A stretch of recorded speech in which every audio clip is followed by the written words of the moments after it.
Hello students and welcome to this class. I hope आप सब ने रिवीजन कर लिया होगा अपने पास मैट्रिसेस वाले पोर्शन का। अभी हमारे पास जो इस टॉपिक में लास्ट कंपोनेंट बचा हुआ है वो है डिटर्मिनेंट्स। हमने matrices, types of matrices, operations on matrices cover कर लिए थे। हमने उसमें sufficient number of examples, illustrations कर लिए थे और एक्सप्लेनेशंस भी सारे हमने डिस्कस कर लिए थे। मैंने इस चैप्टर में जो एक्सरसाइज है मैंने उसको देखा है, एक क्वेश्चन मैंने देखा है उसमें, तो मुझे उसमें नहीं लगा कोई भी ऐसा क्वेश्चन है जो आपसे सॉल्व नहीं होगा। मैक्सिमम क्वेश्चन आपसे सॉल्व हो जाने चाहिए उसमें, बिकॉज जितनी डिस्कशन हमने ऑलरेडी कर रखी है, प्लस अगर आप ये क्लास की डिस्कशन को मिला ले प्लस इलस्ट्रेशंस, रादर मैं ये कहूंगा कि जो इलस्ट्रेशंस हमने करी है उनकी लेवल मच हायर है then the questions given in this chapter. तो अगर आपने पिछले 2 लेक्चर अच्छे से देखे हैं प्लस ये लेक्चर आज का जोड़ ले, तो कंबाइन में देखे तो आपके पास ये एक्सरसाइज अच्छे से सॉल्व हो जानी चाहिए। आपके पास कोई क्वेश्चन उसमें नहीं बचना चाहिए। स्टिल इन केस आपके पास कोई क्वेश्चन बच रहा है तो आप मुझे बताइए, तो आपको पता ही है हम वो क्वेश्चन आपके साथ करेंगे और वो क्वेश्चन मैं आपके साथ या तो क्लासरूम में करूंगा या आपको प्राइवेटली आंसर शेयर कर दूंगा जैसे हमारी प्रैक्टिस है। ठीक है, बट उम्मीद है कि ये लेक्चर के आज का लेक्चर कंप्लीशन के बाद आपका इस चैप्टर में कोई क्वेश्चन नहीं बचेगा। इन्होंने क्या किया, एक एक्सरसाइज बनाई हुई है, तो एक एक्सरसाइज है। तो आज हमें जो कंपोनेंट पढ़ना है इस चैप्टर का लास्ट कंपोनेंट वो है डिटर्मिनेंट्स। ठीक है, आइए शुरू करते हैं। वो है determinants.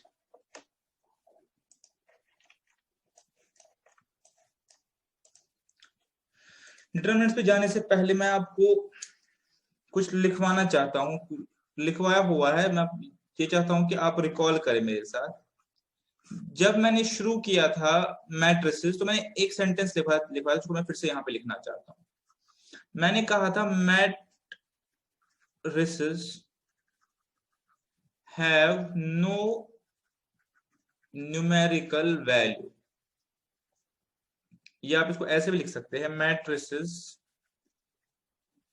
Do not represent any value. इस चीज का क्या मतलब है, याद करिए। मैंने कहा था एक मैट्रिक्स है मेरे पास 2 3 8 5 9 और 1 2 3, A is equal to this matrix. तो मैंने तब आपसे ये कहा था, समझाया था आपको कि ये जो है इकट्ठे मैट्रिक्स है, this is a matrix. A जो है आप अपने पास, A कोई नंबर के इक्विवेलेंट नहीं है, is not equal to any number. ये किसी नंबर के बराबर नहीं, it does not represent any number. ठीक है, मैंने बताया हुआ था तब, मैंने कहा था इकट्ठे कलेक्टिवली ये मैट्रिक्स है। ठीक है, और अब मैं एक सेंटेंस लिख रहा हूं, अब इन दोनों को कंपेयर करके बताइए क्या डिस्टिंक्शन है। सेंटेंस से लिख रहा हूं, डिटर्मिनेंट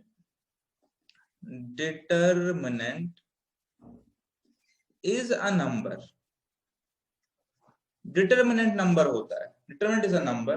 जब मैंने नंबर लिखा तो नंबर आपको पता है आपके पास नंबर हो सकता है पॉजिटिव भी, नेगेटिव भी और जीरो भी। Is a number associated with a matrix. Determinant एक नंबर होता है जो एसोसिएट है किसी मैट्रिक्स के साथ। ठीक है, एक और चीज लिखता हूं यहाँ पे, डिस्कशन फिर करते हैं आराम से। वो ये लिखता हूं कि determinant can be obtained only for square matrix, square matrices. Determinant का कंसेप्ट ही तब आता जब मैट्रिक्स स्क्वायर हो। 2 into 2 3 into 3 आपके सिलेबस में ये पढ़ाऊंगा, उसके बियॉन्ड आपके सिलेबस में नहीं है। Determinants can be obtained only for square matrix, यानी अगर मैट्रिक्स आपका स्क्वायर है तभी आप डिटरमिनेंट निकाल सकते हैं। यानी अगर आपका कोई ऐसे और रेक्टेंगुलर मैट्रिक्स है आप डिटरमिनेंट नहीं निकाल सकते। ठीक है, वापस आते हैं पॉइंट पे। ये जो समझा, determinant is a number associated with matrix. इसको हम अब समझते हैं अपने पास, फिर हम सीखेंगे कैसे निकालना है डिटरमिनेंट। अच्छे से सीखेंगे मैं क्या बता रहा हूं। मैं ये कह रहा हूं कि मैट्रिक्स है मेरे पास 2 3 4 8, ए इज इक्वल, ये अपने आप में कोई नंबर नहीं है, ए कोई नंबर नहीं अपने आप में। लेकिन अगर मैं इस मैट्रिक्स से रिलेटेड या इससे एसोसिएटेड या इसी से बना हुआ, इसी से जन्मा हुआ, इसी से बना हुआ कोई नंबर निकालो, उसको हम डिटर्मिनेंट बोलते हैं। आप तो कहोगे तो वेग डेफिनेशन हो गई।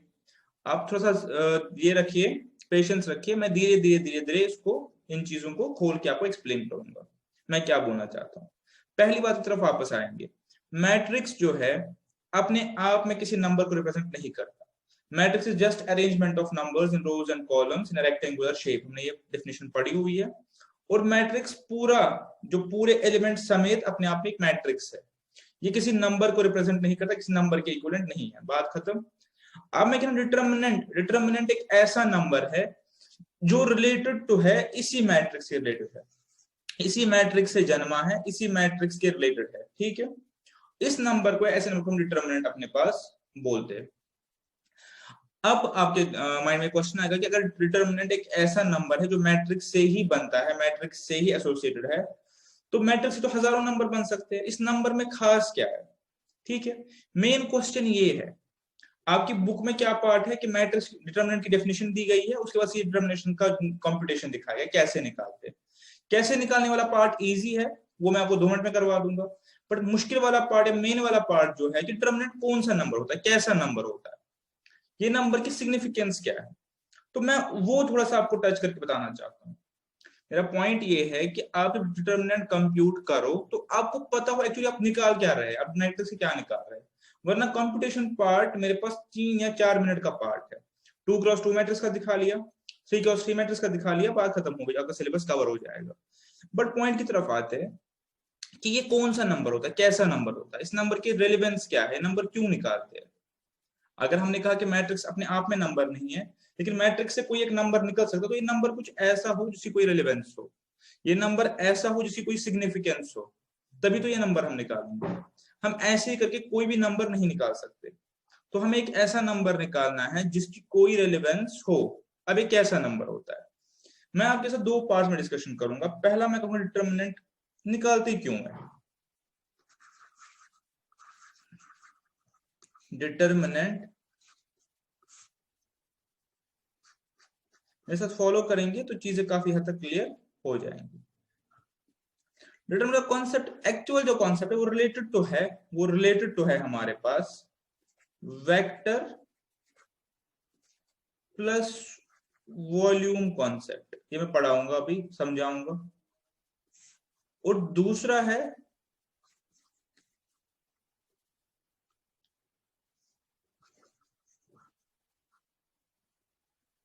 Determinants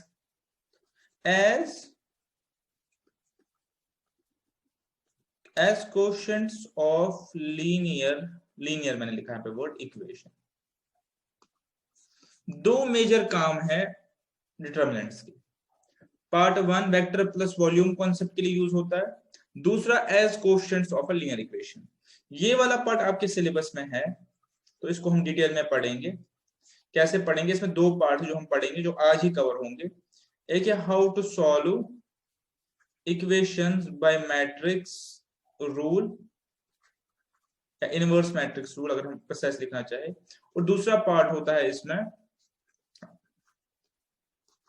Cramer's rule of solving linear equation.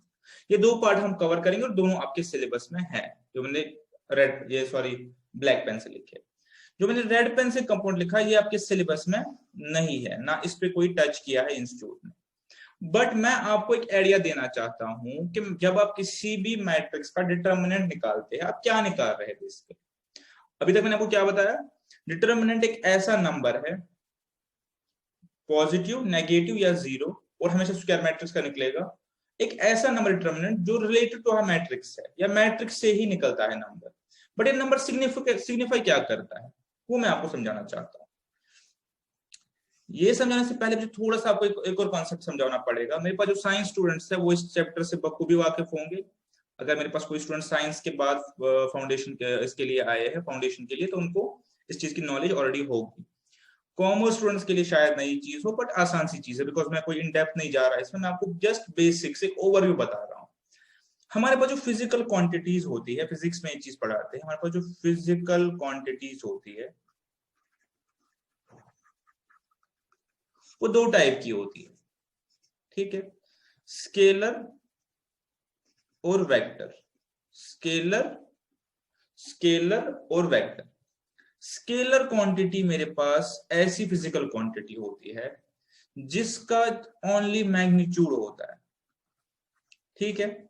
इसको अगर मैं ज्यादा लिखना चाहूं, थोड़ा सा और लेवल लगे, इसका जस्ट साइज होता है, ठीक है। और वेक्टर मेरे पास ऐसी फिजिकल क्वांटिटी है जिसका मैग्नीट्यूड होता है प्लस डायरेक्शन होती है, ठीक है। अब इसमें ज्यादा डिटेल में और नहीं जाना, मुझे जस्ट आपसे ये एक एलिमेंट्री लेवल का डिस्कशन करना है, ठीक है। समझिए कैसे। मैं आपको सपोज बोलूं वेलोसिटी, ठीक है। मैं सपोज आपको बोलूं फोर्स, ठीक है। इनका मैग्नीट्यूड है, पता है आपको, दो फोर्स इक्विवेलेंट नहीं हो सकते। उसका ये मतलब है कि फोर्स का अपना एक ऐसा यूनिट है मेजर करने का। अब पता नहीं, अब मेरी फिजिक्स की नॉलेज उतनी है नहीं, फोर्स का न्यूटन या ऐसा करके कुछ एक ऐसा यूनिट है। तो सपोज आपने, अब मैं न्यूटन नहीं लिखूंगा, मैं लिखूंगा यूनिट। आप मुझे बताइए 20 यूनिट का फोर्स और 30 यूनिट का फोर्स इक्वल फोर्सेस है क्या? आप बताएंगे नहीं, इनका मैग्नीट्यूड अलग है।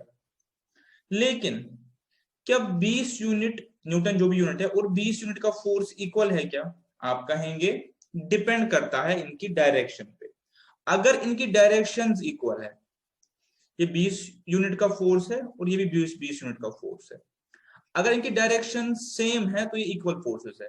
अगर इनकी डायरेक्शंस अलग अलग है तो ये फोर्सेस इक्वल नहीं है, ठीक है। तो यहाँ पे मेन पॉइंट जो मैं स्ट्राइक करना चाहता हूँ कि वेक्टर के केस में आपके दो चीजें चलती है, एक मैग्नीट्यूड, एक डायरेक्शन। और स्केलर के केस में इट इज जस्ट मैग्नीट्यूड, ठीक है। स्केलर केस में it is just magnitude. Suppose आप एरिया ले लीजिए, ठीक है। सपोज आप वेट ले लीजिए, ये सारी जो है ये आपकी है स्केलर क्वांटिटीज, ठीक है। और ये जो है आपकी वेलोसिटी फोर्स टाइप की आपकी है वेक्टर क्वांटिटीज, बिकॉज यहाँ पे आपको माइनस प्लस फोर्स चलता है। इतना क्या कैसे छोड़ देते, मैं अपने मेन पॉइंट की तरफ आता हूँ। बिकॉज हमें वेक्टर प्लस वॉल्यूम कॉन्सेप्ट पढ़ना है। डिटरमिनेंट क्या होता है बेसिकली, आइए। तो अब जब वेक्टर को रिप्रेजेंट करते हैं, कोई भी वेक्टर को, तो तब आपको एक प्लेन पे क्या करना पड़ेगा, एक मैग्नीट्यूड और एक डायरेक्शन भी रिप्रेजेंट करनी पड़ेगी, तब वो आपका वेक्टर रिप्रेजेंट होगा, ठीक है। अब हम एक प्लेन पे आते हैं, पॉजिटिव पॉजिटिव प्लेन पे। पॉजिटिव पॉजिटिव प्लेन क्या चीज होती है, मैंने आपको ऑलरेडी बताया हुआ है कि जब हम एक ग्राफ बनाते हैं, ठीक है, तो ग्राफ के चार हिस्से बनते हैं, x positive, y positive, x negative, y positive, ठीक है। मैं बताऊंगा, यहाँ पे देखिए, जैसे एक्स यहाँ पे नेगेटिव है, वाई पॉजिटिव है। इधर भी एक हिस्सा होगा जिसमें वाई भी नेगेटिव, एक्स भी नेगेटिव। यहाँ पे मेरे पास वाई नेगेटिव और एक्स पॉजिटिव होंगे। सॉरी, यहाँ पे मेरे पास हाँ एक्स पॉजिटिव और वाई नेगेटिव होंगे, ठीक है। चलिए, तो अब मैं आ गया अपने पॉजिटिव पॉजिटिव प्लेन पे। मैं आ गया पॉजिटिव पॉजिटिव प्लेन पे। अब मैं आपको पॉजिटिव पॉजिटिव प्लेन में ये डिस्कस आपसे करना चाहता हूं कि पहले मैं इसको, ये चीजें आपके लिए रिलेवेंट नहीं है, ठीक है, ये जीरो है। तो मैंने आपको, अगर मुझे कोई वेक्टर रिप्रेजेंट करना है, अगर मुझे कोई वेक्टर रिप्रेजेंट करना है, ऑल्दो ये डिस्कशन आपके सिलेबस में नहीं है, आपके एग्जाम के लिए रिलेवेंट नहीं है, लेकिन यहाँ से अगर मैं सीधे प्रोसीड करूंगा तो आप डिटरमिनेंट तो निकाल पाओगे फॉर्मूला चला के। लेकिन जब भी आपको डिटरमिनेंट आपके सामने आएगा, ये ट्राइंगल आपके सामने आएगा, आपको ये आइडिया नहीं होगा कि मैं क्या निकाल रहा हूँ। तो बेटर है पहले आप समझिए कि जब आप डिटरमिनेंट निकालेंगे तो वो है क्या, वो रिप्रेजेंट क्या चीज करता है। मैंने कहा दो चीजें मोस्टली रिप्रेजेंट करता है, पहला कोएफिशिएंट्स ऑफ लीनियर इक्वेशन जो हम आगे पढ़ेंगे, और दूसरा वॉल्यूम ऑफ वॉल्यूम, मैं लिखवाऊंगा वॉल्यूम ऑफ किसका, volume of a object formed by coordinates of vectors. अगर मैं 2D प्लेन में वेक्टर्स को ड्रॉ करूं, उनके प्लेन्स, उनके कोऑर्डिनेट्स को नोट करूं, उनसे जो वॉल्यूम बनेगा वो बेसिकली डिटरमिनेंट होता है, ठीक है। समझेंगे कैसे। और ये भी चीज आप समझिए कि 2D प्लेन पे किसी भी फिगर का वॉल्यूम नहीं होता।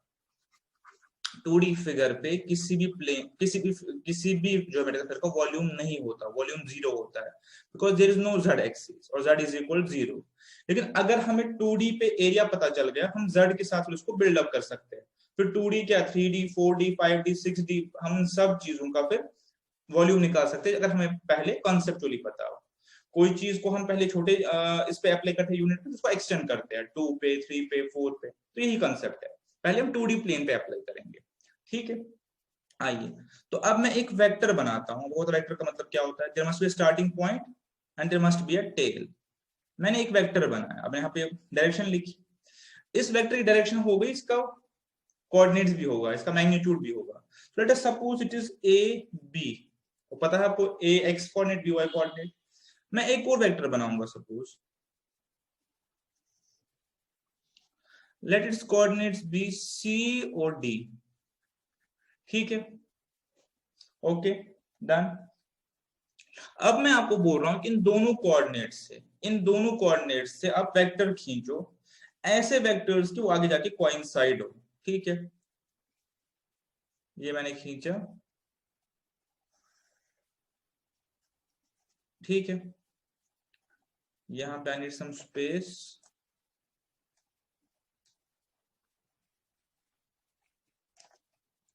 here I need some space, okay. तो चलिए,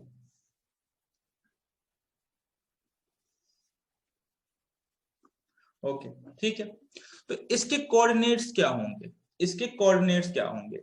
एक चीज आपको याद रखनी है, ऑल दो ये आपके डोमेन से बाहर की चीजें हैं, बट स्टिल आपको जस्ट एक ओवरव्यू देने के लिए आपको मैं चीजें बता रहा हूं कि जो वेक्टर्स होते हैं वो नॉर्मल अलजेब्रा के लॉज को फॉलो नहीं करते। वेक्टर्स के अपने वेक्टर लॉज होते हैं।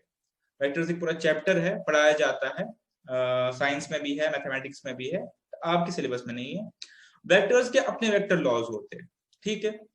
और जब हम इनके कोऑर्डिनेट्स नोट डाउन करेंगे, इनके कोऑर्डिनेट्स, तो वो मेरे पास होंगे, they must be A plus C because ये ए है और ये सी है एक्स का, और इसका होगा दूसरे का, आप गैस कर सकते हैं, बी प्लस डी।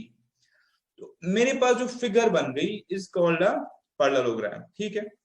इस पैरेललोग्राम के कोऑर्डिनेट्स क्या है, आप बोले, एक कोऑर्डिनेट है 0 0, एक कोऑर्डिनेट है ए बी, एक कोऑर्डिनेट है मेरे पास सी डी, और एक कोऑर्डिनेट है मेरे पास ए प्लस बी और ए प्लस सी और बी प्लस डी, ठीक है। अब इस पैरेललोग्राम का वॉल्यूम तो नहीं निकल सकता, बिकॉज़ 2D प्लेन पे हमको पहले ही बताया इसका एरिया निकलेगा, ठीक है, इसका निकलेगा एरिया। वॉल्यूम हमेशा निकलता है 3D फिगर्स का, 3 से ज्यादा जो फिगर्स हो। 2D फिगर्स का आप वॉल्यूम हमेशा 0 होता है, तो there is no third dimension. Room का वॉल्यूम निकल सकता है, ठीक है, लेकिन फ्लोर का वॉल्यूम नहीं निकल सकता, ठीक है। इट इज क्वाइट लॉजिकल, ठीक है। तो अब अगर मैं इसका प्रूफ भी रहने देते हैं, अब अगर मैं इसका एरिया निकालना चाहूं, मैं इसका एरिया निकालना चाहूं, ठीक है, इसका जो एरिया आएगा मेरे पास वो होगा इक्विवेलेंट टू, अगर मैं करना चाहूं, वो होगा मेरे पास A D minus A into D minus B into C. This would be the area of this parallelogram, ठीक है। और अगर मेरे पास इस पैरेललोग्राम का एरिया आ गया, मैं इसी को यूज कर सकता हूं। अगर ये पैरेललोग्राम का कुछ 3D में चला गया, ये पैरेललोग्राम, तो मेरे पास ऐसे एक पैरेललोग्राम आया, ये एक वेक्टर, ये एक वेक्टर,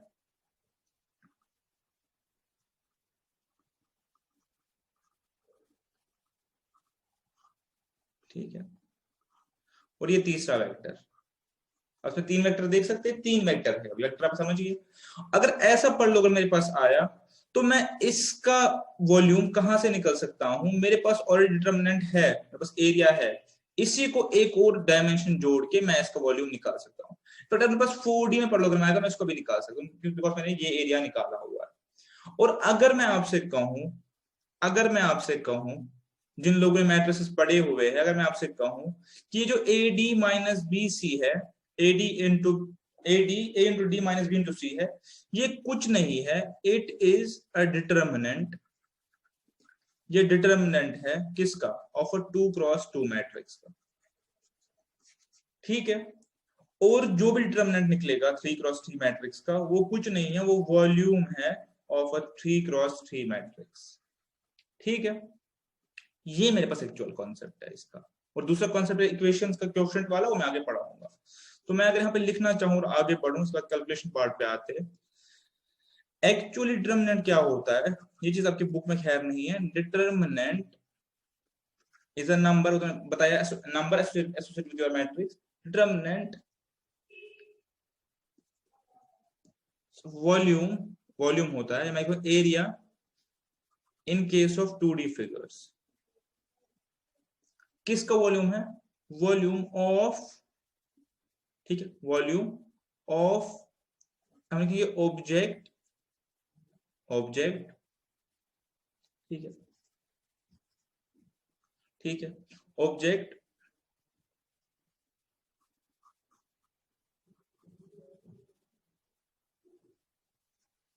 whose coordinates, इसके कोऑर्डिनेट्स, डिटरमिनेंट वॉल्यूम होता है एक ऐसे ऑब्जेक्ट का whose coordinates are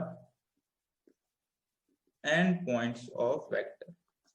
अगर अपने पास में वेक्टर्स ड्रॉ करूं, उनके एंड पॉइंट्स लूं और उनको किसी मैट्रिक्स में पुट करूं, ठीक है, तो जो डिटरमिनेंट होगा फाइनली वो उस फिगर का, वो उस फिगर का 2D के केस में एरिया और 3D के केस में वॉल्यूम होगा।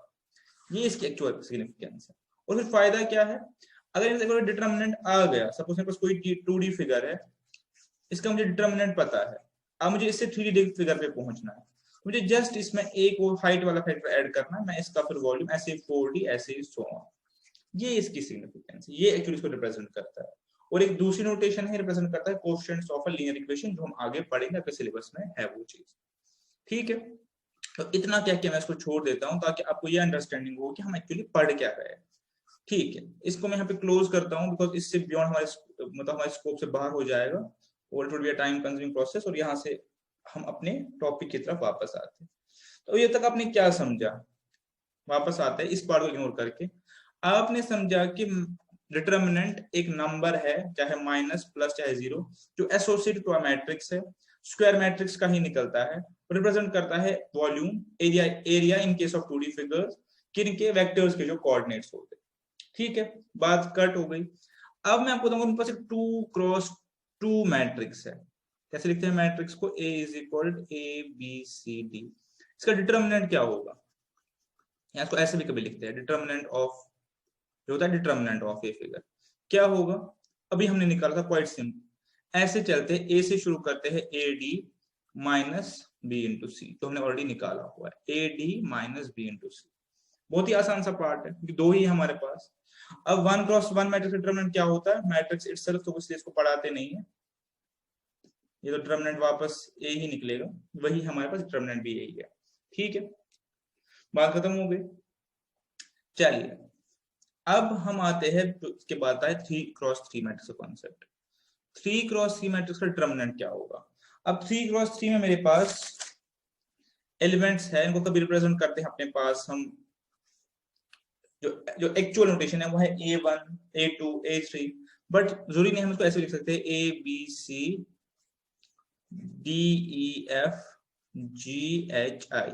ठीक है, ऐसे।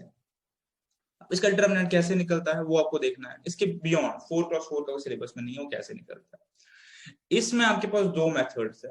देखिए, आप लेंथ इनटू ब्रेड्थ करें या ब्रेड्थ इनटू लेंथ करें, एरिया चेंज होता है कभी, नहीं होता।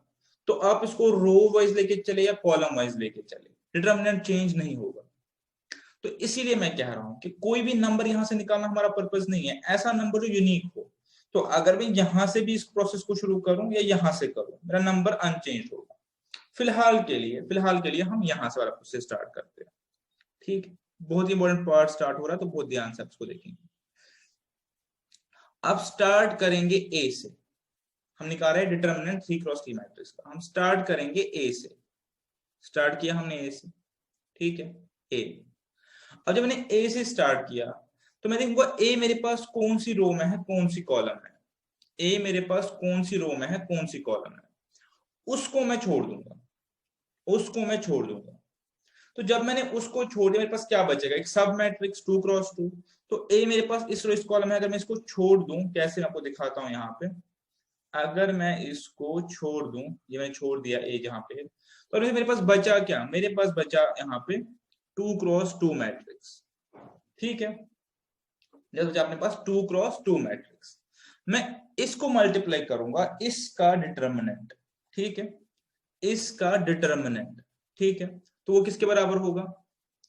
अभी ऊपर हमने निकाला है EI माइनस HF।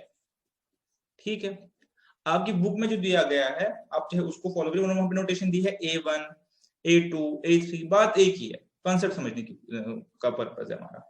आपने A से स्टार्ट किया, आपने A से स्टार्ट किया, ठीक है। यहाँ पे मैं इसको और समझाने के लिए प्लस A करता हूं, प्लस A, ठीक है।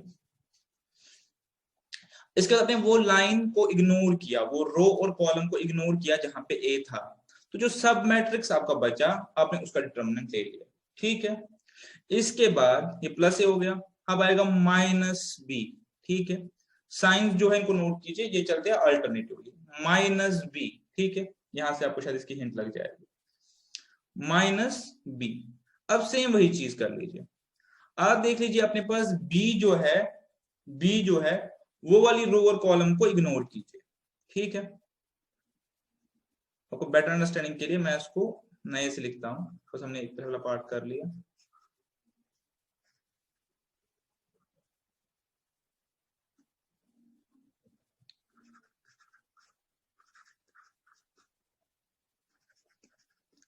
अब मैंने बी उठाया ना, तो मैं कह रहा हूं कि बी जिस रो लाइन है उसको इग्नोर कीजिए, इग्नोर हो गया। तो मैट्रिक्स क्या बचा मेरे पास? डी, एफ, जी और आई, सब मैट्रिक्स जिसको बोलते हैं, पड़ा हुआ है। अब इसका डिटरमिनेंट लीजिए, कैसे होगा इसका? D I minus G F, ठीक है, होगा ये भी कंप्लीट।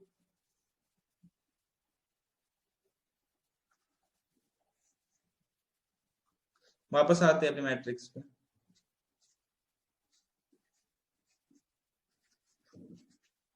ठीक है। अब आते हैं प्लस सी।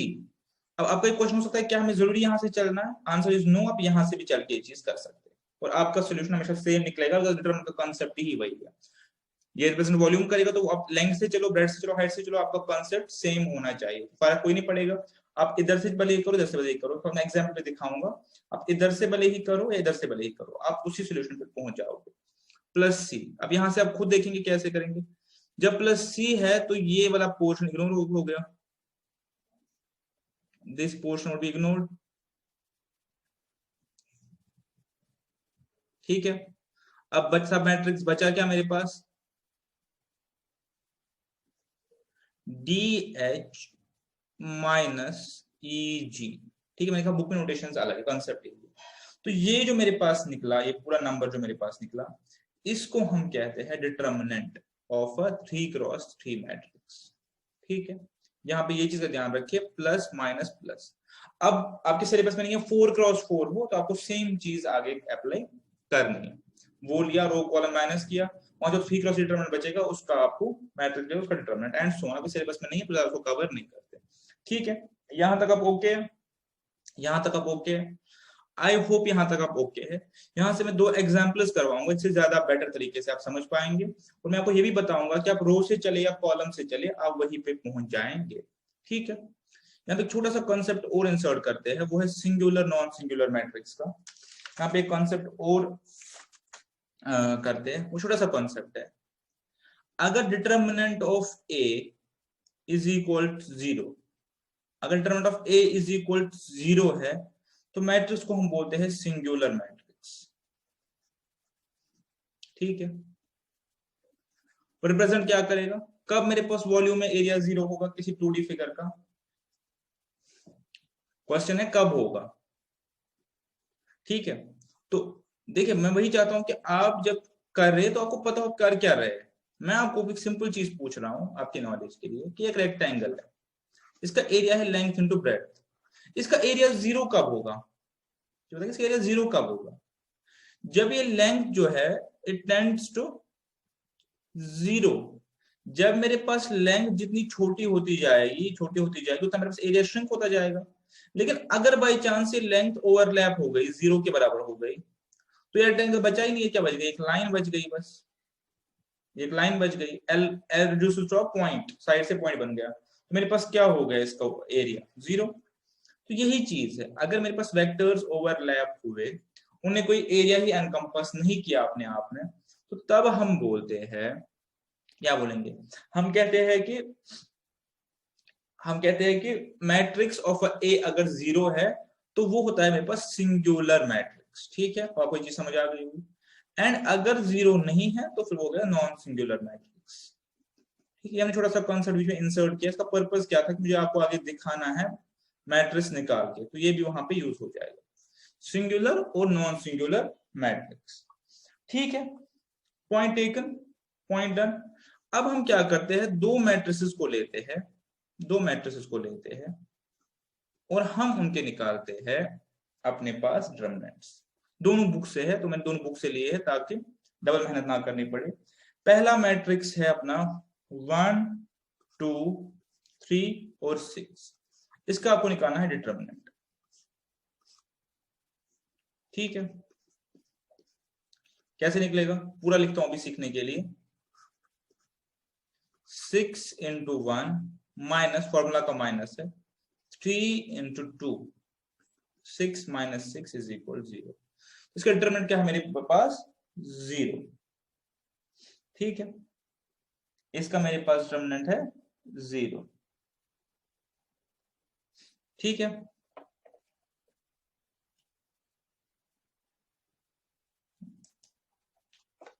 आपके बुक से लिया हुआ क्वेश्चन है,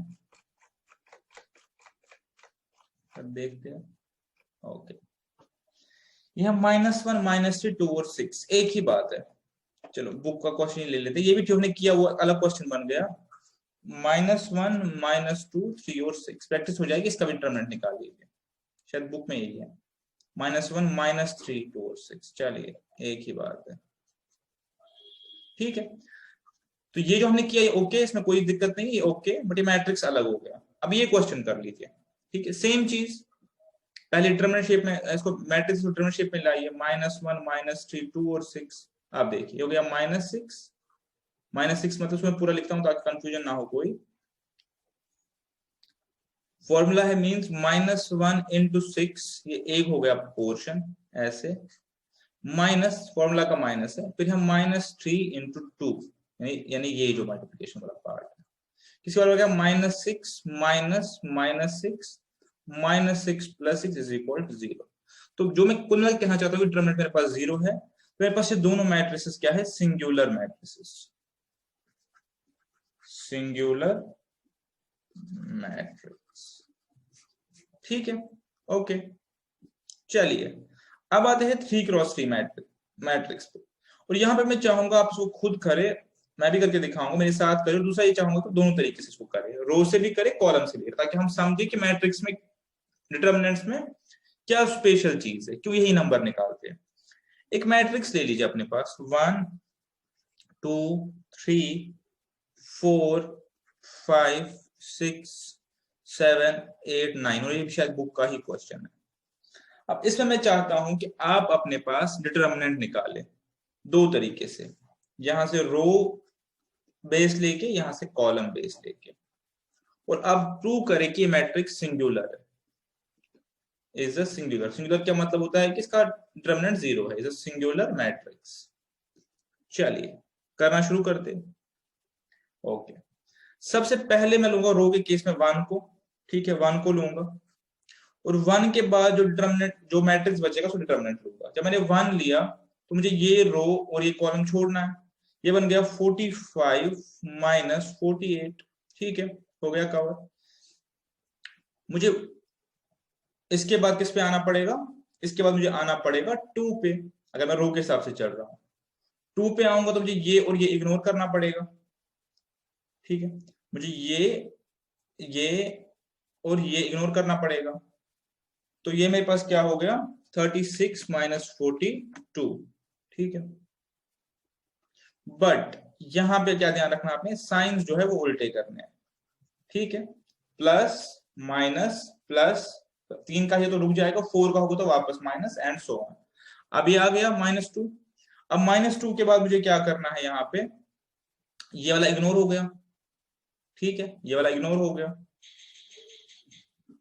अब ये क्या बचा मेरे पास, 9 4 36,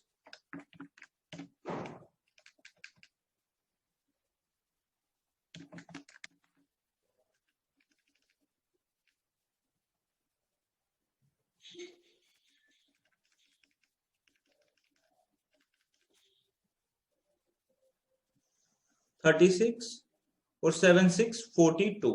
ठीक है, चलिए आगे फिर 3 पे आते हैं। 3 आएंगे तो इग्नोर हो जाएगा, इग्नोर हो गया। 8 4 32 माइनस 7 5 35। ठीक है, अब देखिए ये मेरे पास क्या हो गया, -3। ऑब्वियसली मेरे पास क्या हो गया, 36 माइनस 42 -6 इंटू -2 प्लस 12।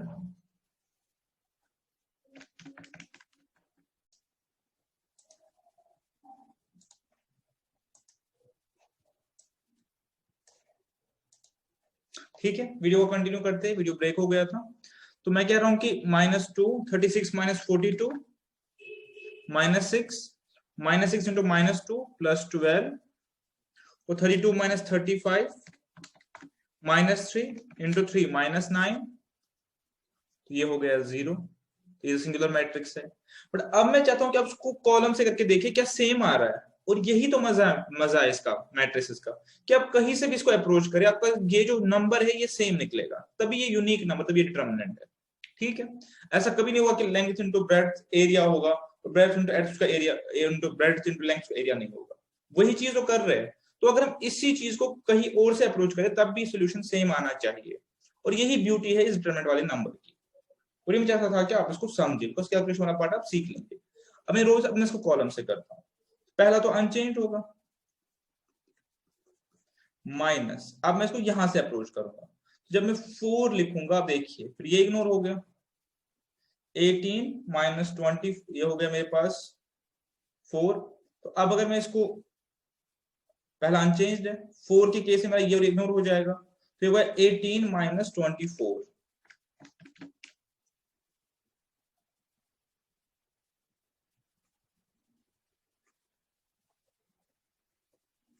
ठीक है, और एक और तरीका, अब 7 से देखते हैं, इग्नोर हो गया।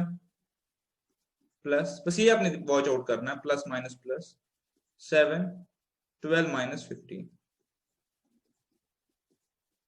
ठीक है, इधर देखिए, ये पहला तो फिर से -3 हो गया। दूसरा हो गया 18 माइनस 24 -6 इंटू -4 प्लस 24। और तीसरा हो गया 12 minus 15 -3 into plus 7 21 minus which is equal to 0। ठीक है, तो अब मुझे लग रहा है कि आप समझ गए होंगे कि टर्मिनल्स बेसिकली हम निकाल क्या रहे हैं। तो आप इसको जैसे मर्जी, हमने कॉन्सेप्ट सीख लिया। तो ये मेरे पास 0 आ गया। अब दो आपको एग्जाम में या रियल लाइफ सिचुएशन में 2 बार करने की जरूरत नहीं है, बट यहाँ पे जस्ट डबल श्योर होने के लिए कि आप ऐसे अप्रोच करें, ऐसे अप्रोच आप वही पहुंचेंगे। ठीक है, तो ये हम बोल सकते हैं कि ये मेरे पास सिंगुलर मैट्रिक्स है, because determinant is equal to 0। या डीईटी ऑफ, अगर इसको ए नाम रखूं, ए इज इक्वल टू 0। एक और तरीका लिखने का है कि ये ए इज इक्वल टू 0। ठीक है, यहां तक मैं समझूंगा कि हमने सिंगुलर नॉन सिंगुलर डिटरमिनेंट्स वाला पोर्शन कंप्लीट कर लिया। ठीक है, डन। चलिए यहां से आगे हमें क्या पढ़ना है वो समझ लेते हैं। अब जहां से आगे 2 कॉन्सेप्ट आते हैं, अच्छे अच्छे कॉन्सेप्ट आ रहे हैं। एक आता है, उसको हम बोलते हैं minor and cofactor of elements of matrix. ये भी समझिए कि क्या चीज होती है, सब डिटरमिनेंट्स वाले कॉन्सेप्ट्स ही है। इधर मैं लिखूंगा, इधर कॉन्सेप्ट्स, बहुत ही जरूरी वाला पार्ट भी हम पढ़ रहे हैं। Concepts flowing from determinants. Determinant से कौन कौन से कॉन्सेप्ट्स निकलते हैं वो हम पढ़ेंगे। और मैं चाहता हूं कि उसको एक स्ट्रिंग में कंप्लीट करूं। माइनर एंड कोफैक्टर, जब ये पढ़ेंगे इसी से निकलेगा, इसी से हमारे पास निकलेगा, सेम इसी से। उसको हम बोलते हैं इनवर्स एंड एडजॉइंट। ये इसी से निकलेगा, जो मैंने पढ़ा है। ठीक है, जब ये कंप्लीट हो गया उसके बाद हमें और 2 कॉन्सेप्ट पढ़ने हैं। पहला हमें पढ़ना है, जो मैंने बताया था, how to solve linear equation. कोई भी लीनियर इक्वेशन हो, 1 2 3 4 बाय मैट्रिसेस, डिटरमिनेंट्स वाला पार्ट ही है ये। और दूसरा, ये इससे फ्लो होगा। दूसरा क्रेमर्स रूल, ये भी यही वाला तरीका। ठीक है, रुक जाते हैं, एक एक करके हम इन चीजों की तरफ आते हैं। चलिए, और आई होप कि मैट्रिक्स वाले पार्ट तक आप बिल्कुल ओके हैं। डिटर्मिनेंट्स आपने सीख लिए निकालने, 2x2 के, 3x3 के, सिंगुलर नॉन सिंगुलर आपने अपने पास नोट कर लिया। चलिए अब आगे, अब निकालना है माइनर और कोफैक्टर। हाँ, पहले आपको ये बता देता हूँ, माइनर को हम रिप्रेजेंट करते हैं कैपिटल MIJ से, यानी इसका मतलब IJ आपको पता है रो कॉलम, अगर मेरे पास एलिमेंट AIJ है, इसका मैं माइनर MIJ लिख सकता हूँ, माइनर। और कोफैक्टर को लिखते हैं CIJ, AIJ एलिमेंट का CIJ। ठीक है, मतलब क्या है कि मेरे पास एक एलिमेंट है, सपोज 1 1 1 2 1 3 ऐसे करके होता है, 2 1 2 2 2 3, ये 3 1 3 2 3 3, ये मेरे पास एक मैट्रिक्स है। ठीक है, सपोज मेरे पास ये मैट्रिक्स है, सपोज मेरे पास एक मैट्रिक्स है A11 A12 A13 A21 A22 A23 A31 A32 A33।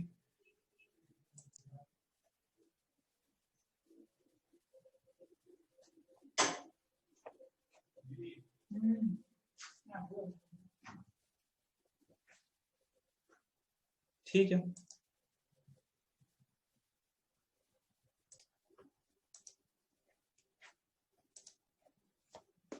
ठीक है, अब हम चाहते हैं कि यहां से हम माइनर और कोफैक्टर निकालें।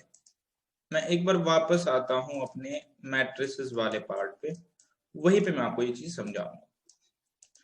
एक पॉइंट और, कि माइनर और कोफैक्टर किसका निकलता है, एलिमेंट का निकलता है, मैट्रिक्स का नहीं निकलता। डिटरमिनेंट जैसे है, पूरे मैट्रिक्स का डिटरमिनेंट निकाल दिया, ठीक है, लेकिन जो माइनर और कोफैक्टर है वो किसका निकलेगा, एक एलिमेंट का निकलेगा। यानी अगर आपके पास एक मैट्रिक्स है 3x3, कितने एलिमेंट्स हो गए, 9, हर एलिमेंट का माइनर और कोफैक्टर निकल सकता है। फिर से समझ लीजिए, माइनर और कोफैक्टर, क्या कहीं पे नोट करवा दूं, माइनर एंड कोफैक्टर जो है, minor and cofactor can be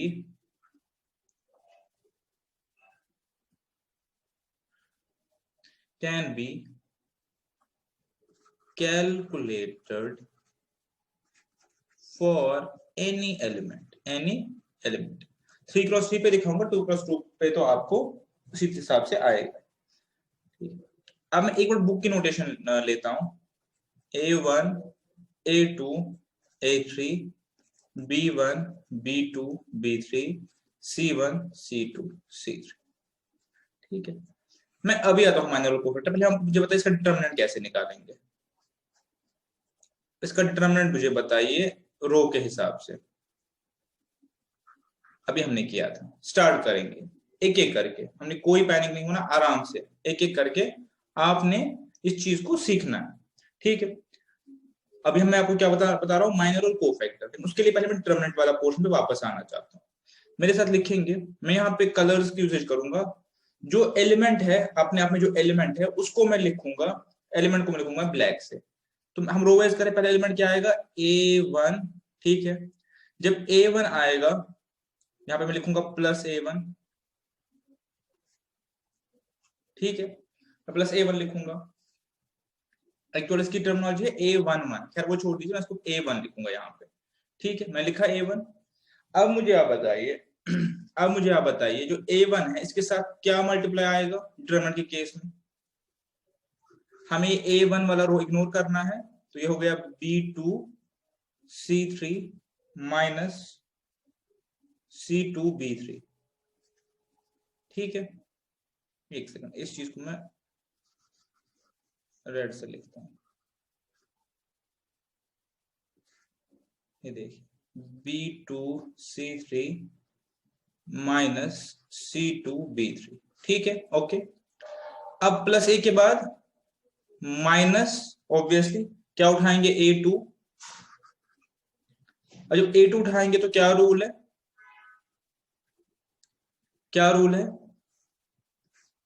इस वाले को इग्नोर करेंगे, क्या आएगा, B1 C3 minus B3 C1, ये आएगा, राइट।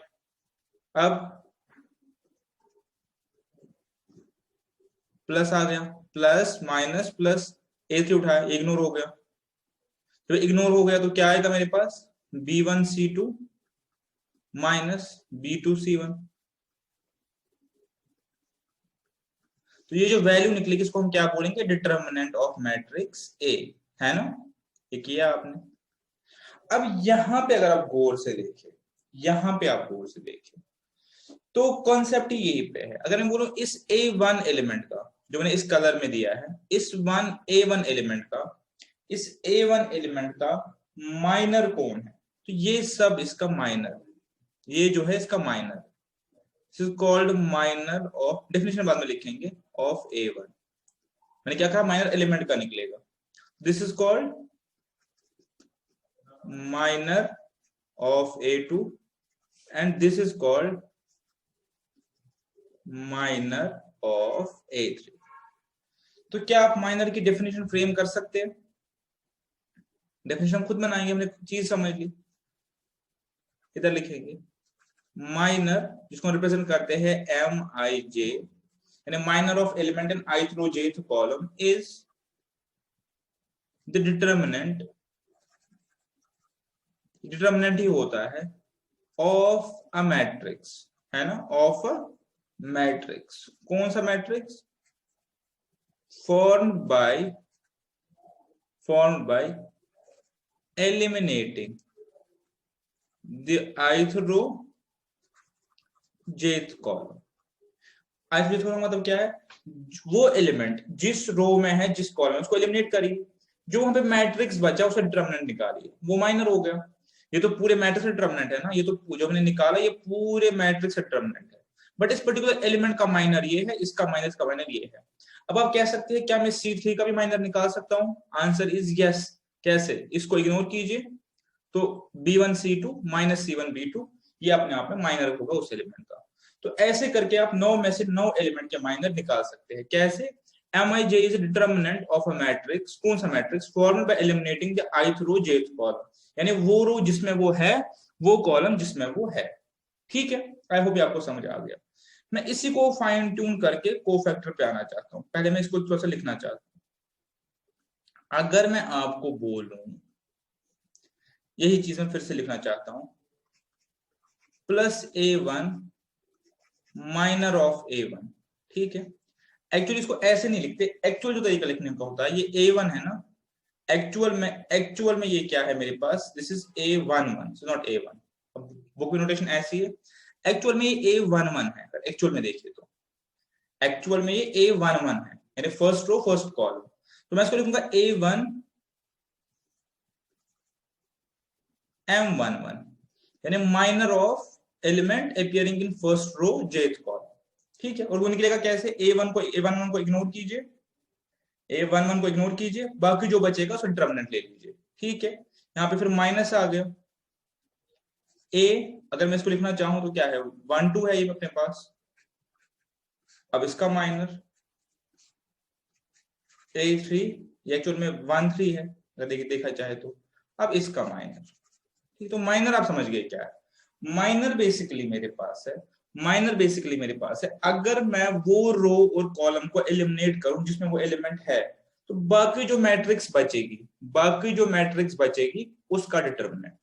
अब 2x2 पे क्यों नहीं समझाते इसको, अगर मैं 2x2 में कोई भी आइटम लूं, उसका रो कॉलम इग्नोर करूं तो बचेगी एक ही आइटम, तो वही उसका माइनर है, वही उसका डिटर्मिनेंट भी है। खैर बात यहां तक हो गई। अब यहां से कंसेप्ट आता है कोफैक्टर का। ठीक है, ठीक है, वो क्या आता है, माइनर में मैंने क्या किया, अपने साइंस पे ध्यान नहीं दिया। अब अगर मैं जो साइंस है, जो साइंस है उनको भी कंसिडर करूं, कैसे, मैं इसी को लिख सकता हूं, सपोज A11 C11, तो आप कहेंगे बढ़िया हो गया, यानी माइनर और कोफैक्टर इक्विवेलेंट है, इस केस में इक्विवेलेंट है। यहां पे देखिए प्लस A13 और M13, अब ये तो बढ़िया हो गया, तो इक्विवेलेंट हो गए, तो कोफैक्टर भी तो वही हो गया।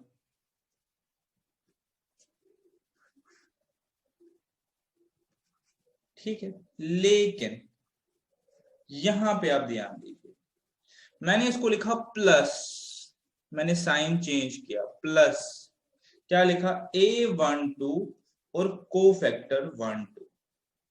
तो क्या यहाँ पे आप समझे, ये मुझे समझे, आप क्या समझे इसमें कि माइनर और कोफैक्टर बराबर ही होते हैं, लेकिन साइन का फर्क है। अब साइन का कैसे फर्क है, यहां पे मेरा minor 1 1 is equal to cofactor 1 1, यहाँ पे मेरा minor 1 3 is equal to cofactor 1 3, लेकिन यहाँ पे क्या हो गया, मेरा minus is equal to cofactor 1 2, that means minor 1 2 is equal to minus cofactor 1 2। ये क्या, इसको समझिए, ये क्या चीज है, ये डिटरमिनेंट की फॉर्मूला ही चल रही है, इसको अपना लाइटली नहीं लेना, डिटरमिनेंट की फॉर्मूला ही चल रही है, और सारी डिटरमिनेंट की ही फॉर्मूला है, सारी डिटरमिनेंट फॉर्मूला क्या है। हमने आपको कहा डिटरमिनेंट के केस में हम क्या करते हैं, फिर से उस चीज की तरफ आते हैं, हम साइन यूज करते हैं, first element plus, second minus, third plus and so on.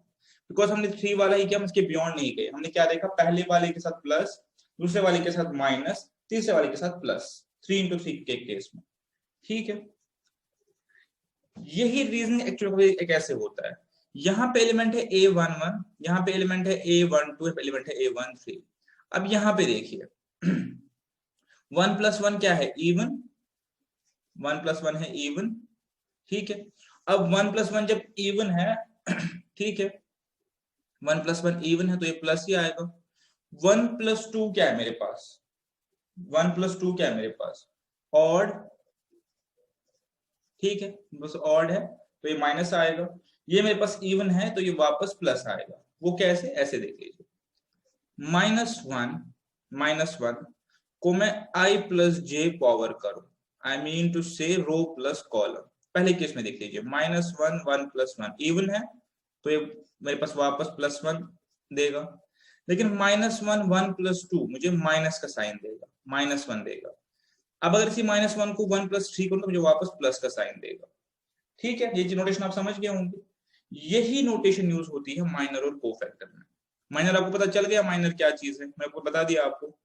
Cofactor क्या होता है कि आपने माइनर ही लिखना है वापस, means M11 is also equal to cofactor 11, M12 मेरे पास कोफैक्टर 12 है, M13 मेरे पास कोफैक्टर 13 है। फर्क क्या है, मैं इसके आगे -1 I + j करता हूं। अब मुझे पता है 1 + 1 2 है, इवन हो गया तो इसको C11 ही वापस लिखता हूँ। बट यहाँ पे ये ऑड हो गया, मुझे पता है -1 आएगा, उसको मैं माइनस लिखता हूँ। यहाँ पे वापस अगर मुझे 2 3 का निकालना पड़े तो माइनस, अगर मुझे अगर मुझे 3 3 का निकालना पड़े तो मैं लिखूंगा माइनस, वापस प्लस लिखूंगा बिकॉज इवन हो गया 3 3, ठीक है। या -1 I + j, इसको ऐसे लिखते हैं, minor of ij is equal to -1 I + j, ये जस्ट प्लस माइनस रिप्रेजेंट करने के लिए, और आगे कोफैक्टर ही आए, यानी माइनर कोफैक्टर के बराबर ही होता है, जस्ट वहां पे साइंस को हम कंसिडर करते हैं। यही रीजन है, जब आपने 2 फॉर्मूला देखिए यहाँ पे क्लियर हो जाएगा। फॉर्मूला देखिए मेरे पास, ये मैंने फॉर्मूला बनाई है एक मैट्रिक्स 3 क्रॉस मैट्रिक्स के डिटरमिनेंट की, ठीक है। देखिए सब सेम चल रहा है, यहाँ पे जस्ट मैंने कोफैक्टर में ही माइनस कंसिडर किया, जहां पे जो सिंबल होगा वो यहाँ पे माइनस में आएगा तो आगे वाला प्लस हो गया खुद से, ठीक है। एक मैट्रिक्स पे करके देखते हैं और आपको थोड़ी सी अंडरस्टैंडिंग हो जाएगी। या मैं इसको एक बार कंक्लूड करके लिख देता हूँ यहाँ पे आपके लिए, आप इसको नोटिंग करेंगे।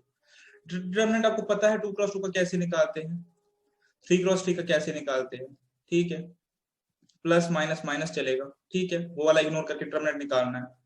उसके बाद मैंने क्या कहा था आपसे, माइनर डिटरमिनेंट होता है, इज डिटरमिनेंट, माइनर डिटरमिनेंट होता है ऑफ द मैट्रिक्स,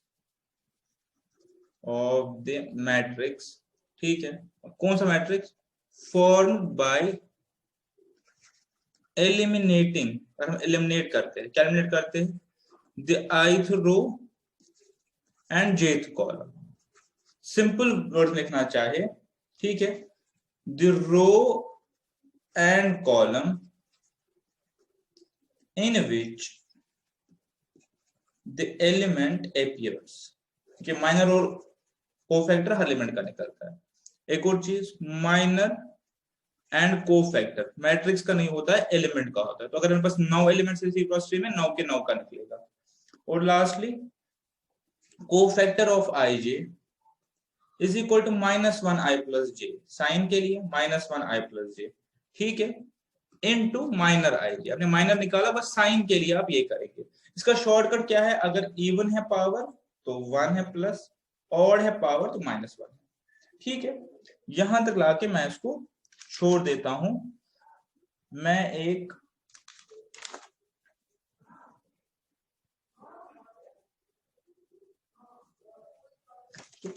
मैट्रिक्स लेता हूं,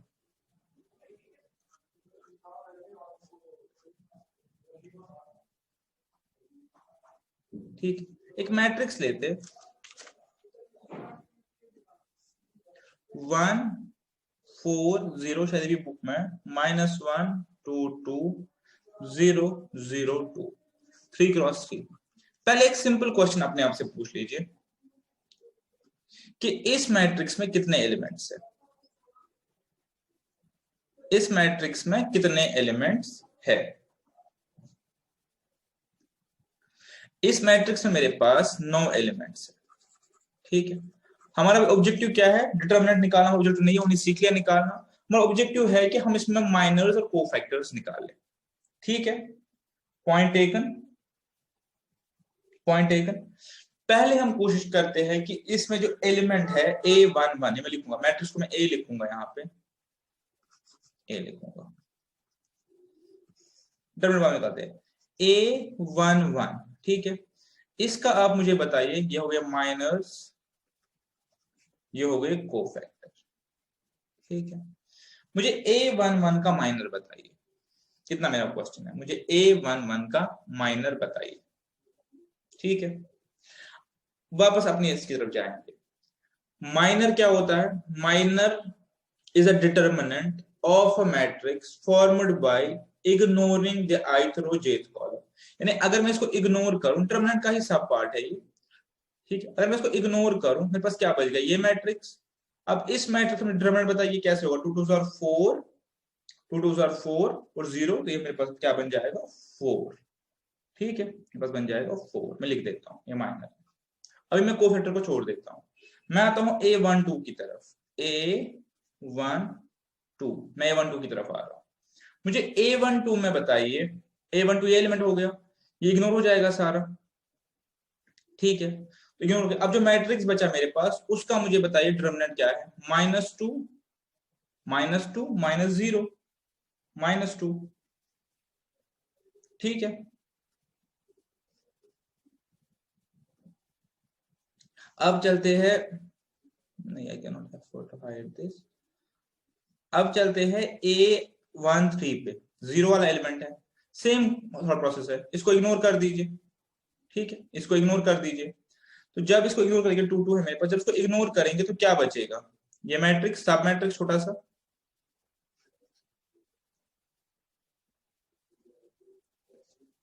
इस सब मैट्रिक्स बचेगा छोटा सा। अब इसका मुझे डिटरमिनेंट बता दीजिए, 0 -0 विच is equal to 0।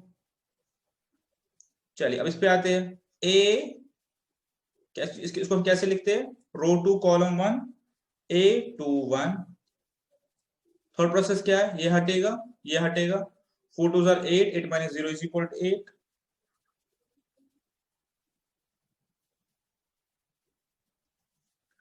A22 third process क्या है, ये 2 2 एलिमेंट ये है, ये हट जाएगा, इसका मैं माइनर निकाल रहा हूं, 2 1 are 2 - 0 is equal to 2। A23 ये हटेगा, थर्ड प्रोसेस क्या है, ये हट गया, ये हट गया, 0 - 0 is equal to 0, A23 is equal to 0 already. अब हम जाएंगे A33 पे, A33 पे, ये हो गया A33, ये हटेगा, 8 - 2 इज इक्वल टू A33, ये हो गया, ये हट गया, ये हट गया, 8 - 0 is equal to 8 of course. फिर आ गए A32 पे, यानी इस वाले एलिमेंट पे, ये भी हट जाएगा, ये भी हट जाएगा, this is 2 - 0 is equal to 2। और लास्ट हम आएंगे A33 पे, ये मेरे पास A31 था, मेरे पास A33 पे, इस पे ये हटेगा, ये हटेगा, ये हो गया 2 minus minus 4 which is equal to positive 6। ठीक है, तो ये मेरे पास हो गए माइनर। अब हम बोलते हैं कोफैक्टर क्या हो गया। कोफैक्टर भी हमारे पास, कोफैक्टर भी अगर आप हमारे पास देखें तो कोफैक्टर भी तो यही है, A11 का 4, ये -2, ये 0, ये 8, ये 2, ये 0, ये 8, ये 2, ये 6। लेकिन मुझे इनके साइंस चेंज करने पड़ेंगे as per there positioning. A11 even है तो यही रहेगा, ये ऑड है इसका साइन चेंज हो जाएगा तो प्लस हो जाएगा, सेम रहेगा, ये चेंज होगा। A22 सेम रहेगा, इसमें कोई फर्क ही नहीं, चेंज करे ना करे सेम रहेगा, रिवर्स हो जाएगा और वो सेम रहेगा। ये मेरे आ गए कोफैक्टर्स, सिंपल है, ये मेरे आ गए कोफैक्टर्स। अब यहाँ पे एक और चीज आपको समझने के लिए देखिए, अब मैं कहूंगा इस मैट्रिक्स का आप डिटरमिनेंट निकालो तो बहुत आसान है। सबसे पहले 1 इस एलिमेंट का, और इसी एलिमेंट का इनटू क्या करेंगे आप, कोफैक्टर, दैट इज 4। ठीक है, प्लस, बिकॉज हम कोफैक्टर यूज करें तो माइनर करेंगे यूज, तो माइनस, पहले माइनर में दिखाता हूं, माइनस जो फॉर्मूला थी माइनस, दूसरा एलिमेंट क्या है मेरा 1 2 4, मेरा एलिमेंट ये हो गया 4। अब इस 4 जो है इसका मेरे पास माइनर क्या है -2। ठीक है, यहां तक ओके हो गया। लास्ट में प्लस आएगा 0, अब 0 से आगे कुछ भी करे तो बात खत्म होगी, फिर भी लिखने के लिए पूरा लिख लेते हैं।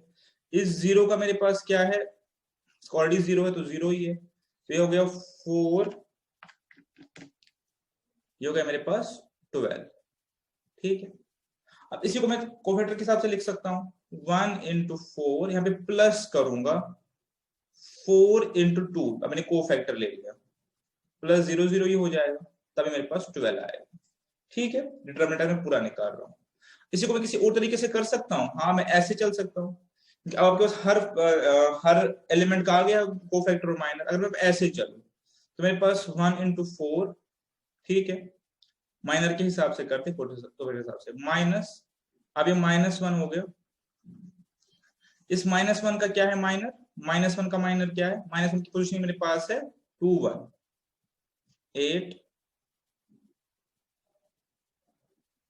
और फिर 0 तो खत्म ही हो जाएगा, 12 डिटरमिनेंट सेम हमेशा निकलना चाहिए। अगर कोफैक्टर के हिसाब से करें 1 × 4 सेम रहेगा, यहाँ पे पास साइन आएगा प्लस, ठीक है, -1, और -1 का कोफैक्टर क्या है मेरे पास, अगर कोफैक्टर उठाना चाहो -8, तो भी हो गया 12। आई होप आप इस चीज को समझ गए होंगे, माइनर और कोफैक्टर के बीच में क्या डिफरेंस रहता है। ठीक है, जस्ट साइंस का डिपेंडिंग अपॉन इनकी पोजीशनिंग क्या है, और साइंस कहां से आते हैं, -1 i + j। शॉर्टकट में बोले अगर ये इवन है तो 1 ही रहेगा, ऑड है तो साइन चेंज होगा। ठीक है, और ये कॉन्सेप्ट हमने यहां से डिराइव किया है। ठीक है, खत्म हो गई ये चीज बात। अब एक लास्ट पार्ट, और मैं चाहता हूं कि इसको यहाँ पे कंक्लूड करूं, लास्ट पार्ट से कंक्लूड करूं और फिर दूसरे पार्ट में इसको रिकॉर्ड करूंगा। ठीक है, इस एटलीस्ट इतने पोर्शन को कंक्लूड कर, उसको प्रैक्टिस करेंगे अपने पास। वो हो गया मेरे पास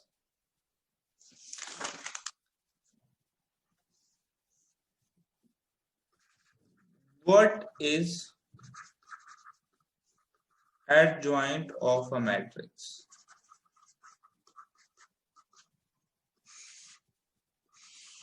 ठीक है, what is adjoint of a matrix, छोटा सा पार्ट है, अभी हमने किया हुआ तो हमें 2 मिनट लेंगे निकालने में। तो हम बोलते हैं ट्रांसपोज को पता है उल्टा ऑफ अ कोफैक्टर मैट्रिक्स। अब ये क्या चीज हो गई कि आपके पास अगर कोई मैट्रिक्स ए है, ठीक है, जैसे अभी हमारे पास मैट्रिक्स था, इसके एलिमेंट है मेरे पास, सपोज 9 एलिमेंट्स है, सपोज मेरे पास 9 एलिमेंट्स है, मैं इन सब का कोफैक्टर निकालूंगा। निकाला मैंने कोफैक्टर, याद रखिए कोफैक्टर, नॉट माइनर। निकाला मैंने कोफैक्टर, तो मेरे पास कितने कोफैक्टर आएंगे, मैंने को पहले ही समझाया हुआ है कि हर एलिमेंट का एक कोफैक्टर होगा, हर एलिमेंट का एक माइनर होगा। क्योंकि कोफैक्टर क्या माइनस हमेशा निकलता है element wise, not matrix wise. ठीक है, तो उसका मैं एक मैट्रिक्स बनाऊंगा, कोफैक्टर मैट्रिक्स, वो बना के उसका मैं ट्रांसपोज लूंगा। तो इस चीज को हम बोलते हैं एडजॉइंट मैट्रिक्स। अब भी मैंने एग्जांपल लिया, अब इसको फटाफट करते हैं। मैंने अभी आपके साथ एग्जांपल एक की थी, तो मैंने डिटरमिनेंट निकाला है 12, इसको छोड़ दीजिए। ये लीजिए, हाँ ये लीजिए, ये मेरे पास एग्जांपल है। ये मेरे पास ए है, ये मेरे पास ए है, मैट्रिक्स ए, बिल्कुल ठीक है। इसके सारे एलिमेंट्स मैंने कोफैक्टर निकालिए, बिल्कुल ठीक है। इसके सारे एलिमेंट्स के मैंने कोफैक्टर निकालिए, यहाँ पे है, ठीक है। इधर इसको मैं फ्रीज करता हूँ ताकि मुझे दिखे सारी चीजें।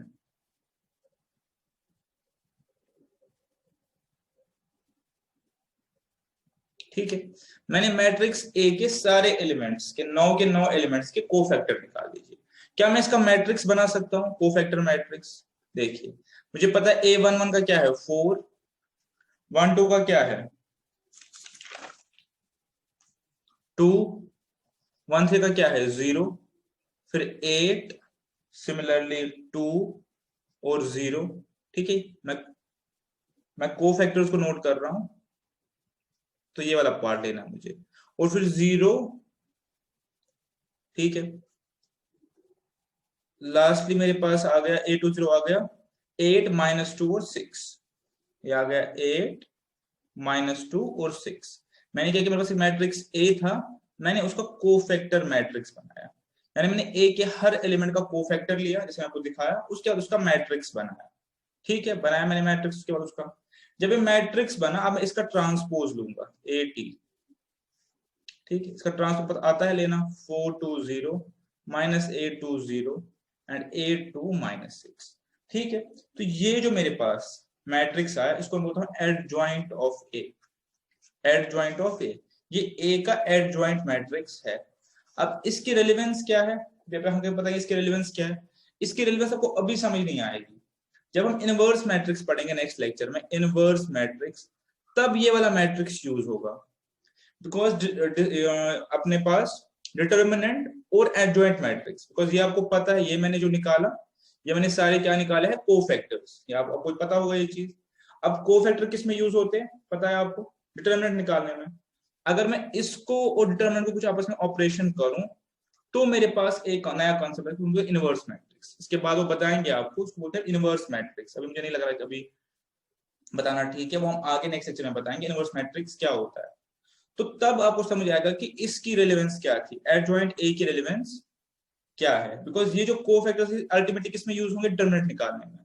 तो अगर मैं इसको डिटर्मिनेंट को जोड़ के कुछ करता हूं, तो आगे उसकी रेलेवेंस मेरे पास आएगी। उसके बाद जब हम इनवर्स मैट्रिक्स कॉन्सेप्ट पढ़ेंगे, तब आपको ये चीज समझ आएगी। ठीक है, तो फिलहाल के लिए मुझे लग रहा है कि यहाँ पे इसको रोकते हैं, इससे आगे जो है पार्ट वो नेक्स्ट लेक्चर में करेंगे, कंक्लूड करेंगे तब। तो बचा क्या अभी पार्ट, वो लिख देता हूं। बचा क्या अभी पार्ट, बचा इनवर्स मैट्रिक्स। एडजॉइंट तो पढ़ा हमने, क्या होता है कोफैक्टर मैट्रिक्स का ट्रांसपोज, पहले हर एलिमेंट का कोफैक्टर लो, फिर linear equation by matrix method या इनवर्स मैट्रिक्स मेथड, और क्रेमर्स रूल, कोई भी इक्वेशन सॉल्व करना। नेक्स्ट लेक्चर में इसको करेंगे और उसको खत्म करेंगे। ठीक है, अभी मुझे लगा इसको कंक्लूड करते हैं, वरना ये ड्यूरेशन बढ़ जाएगी। ठीक है, तो सी यू इन नेक्स्ट लेक्चर। एक ही इसमें ये है कि इसको प्रैक्टिस कीजिए, जितना प्रैक्टिस करेंगे, जितना पढ़ेंगे, जितनी बार करेंगे, उतना आपको ये चीजें बैठेंगी। मैंने लेक्चर 1 में बोला है, मैट्रिक्स एंड डिटरमिनेंट्स बहुत ही इजी चैप्टर है, बट इसमें कॉन्सेप्ट बहुत ज्यादा है, तो मल्टीप्लाई हो जाते हैं, तो कॉन्सेप्ट इंटरमिंगल होते हैं। जितना करेंगे, जितनी आप नोटेशन सही से करेंगे, जितना आप नोटिंग सही से करेंगे, जितनी बार इसको क्वेश्चंस करेंगे, एग्जांपल्स करेंगे, उतना आपको कॉन्सेप्ट और बेटर तरीके से मेमोराइज होंगे और अपने पास याद हो जाएंगे। ठीक है, चलिए सी यू इन नेक्स्ट क्लास, और होपफुली नेक्स्ट क्लास में इसको हम फिनिश करेंगे।